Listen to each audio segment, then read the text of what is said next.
All right, folks, a tornado levels a Mississippi community. 25 folks are dead across the state. Hundreds of buildings and homes were destroyed. An E4 tornado rips through the Rolling Fork community of just over 1,800 people, 1,400 of whom are African American, leaving a trail of destruction for residents to piece back together. Rolling Fork is about 85 miles northwest of Jackson, Mississippi. Here are satellite images of Rolling Fork before and after the tornado. Look at the massive piles of debris. People are sifting through,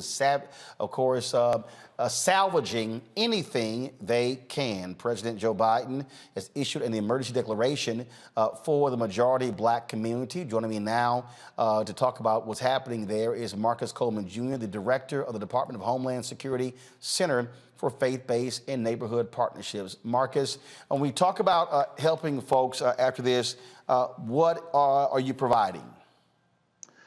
Well, Roland, one, thank you for having me on. And what we are providing, not just at the Federal Emergency Management Agency, but across the full federal government, is our support directly to the people of Rolling Fork, the people in all of the affected counties in the state of Mississippi. President Biden signed the declaration, as you mentioned. What that means for individuals and families, if they call 1-800-621-3362, or go to disasterassistance.gov, they can jumpstart their road to recovery now. That is the number, and that is the process that unlocks federal resources for individuals and families. But we recognize, right, like you mentioned, this happened about an hour and a half north of Jackson. When I was with the Administrator Criswell, and Secretary Mayorkas in Rolling Fork on Sunday, what we knew immediately is we needed to get to people and to families where they were. So we have disaster survivor assistance teams from FEMA, not just in the shelters, not just in the communities, but making sure that we're working with faith leaders, community leaders to get to the people in need. And so again, for those that are listening and have friends and loved ones, they can call 1-800-621-3362. But we are leaving no option unturned to make sure that every affected individual can get access to the benefits available from FEMA. And we continue to work across a broad coalition of interagency and non-government partners to make sure that we're able to meet the immediate and the unfortunate long-term needs. Okay, when you say assistance, what are we talking about here? Very practically. So we're talking about assistance to help with home repairs if we have, or folks that need rental assistance, people that need transitional shelter assistance. And so when we think about people that have to stay in hotels, stay in lodging, we met with many survivors who lost everything.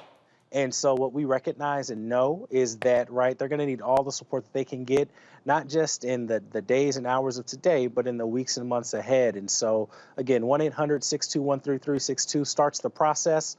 And what you're going to see is you're going to see a few federal agencies that are doing deep work in the community. When we were there with the Administrator and the Secretary, we also had the U.S. Department of Agriculture State Director present, Congressman Benny Thompson, the governor, full congressional delegation, everyone focused on making sure the unique needs of Rolling Fork and all of the impacted counties were met. But from FEMA's perspective, one of the big things right now is making sure people get registered to access individual assistance. Small business owners, again, we're talking about rural areas, agribusiness, many black farmers also can access resources, not just through FEMA, but through the Small Business Administration, who was also on the ground with us in Rolling Fork, and is making sure now that people are able to also get back any economic injury they received as a result of these tornadoes. Obviously 25 folks have been killed. And so what's the number of people who are displaced? So when we were in Rolling Fork with the mayor, man, we saw an entire neighborhood gone. And so in terms of specific numbers displaced, I can't give you an exact number, but what we recognize is that this was a traumatizing event for many, and the damage went from complete and total loss of house to there might be some significant damage where it may not be safe to be in their home. Recognizing that many of the individuals and families that have been displaced or might have issues related to access and functional needs, which includes access to medical devices, medical equipment. Our director for the Office of Disability Integration and Coordination, Sherman Gillums, is on the ground now to ensure that anybody that has been displaced is also entitled to the additional resources and support to replace any medical equipment and things that might come up missing. But again, we know that it is thousands for sure that are displaced and looking to figure out what to do next, which is why we know from FEMA's perspective and the full interagency through the Biden administration will be with this community for a long time. When you mention, obviously, help for homeowners, for business owners, do they also go through the Department of Homeland Security, or do they go through Commerce? How does that work? So for business owners or small business owners, we want to make sure that you're connecting with the Small Business Administration. Again, because this was a predominantly rural community, we're talking about USDA as well.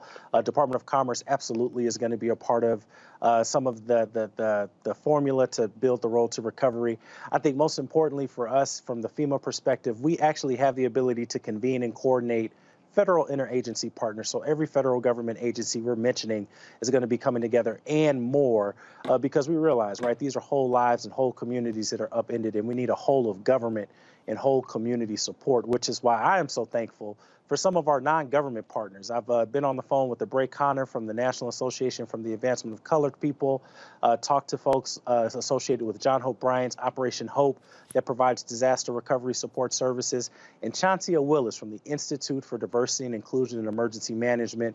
These are some of the external partners that are helping us make sure that we are mindful and thoughtful to the unique needs of communities that are impacted, again, from a whole community perspective, and making sure we provide a whole of government federal response to the states and to the counties.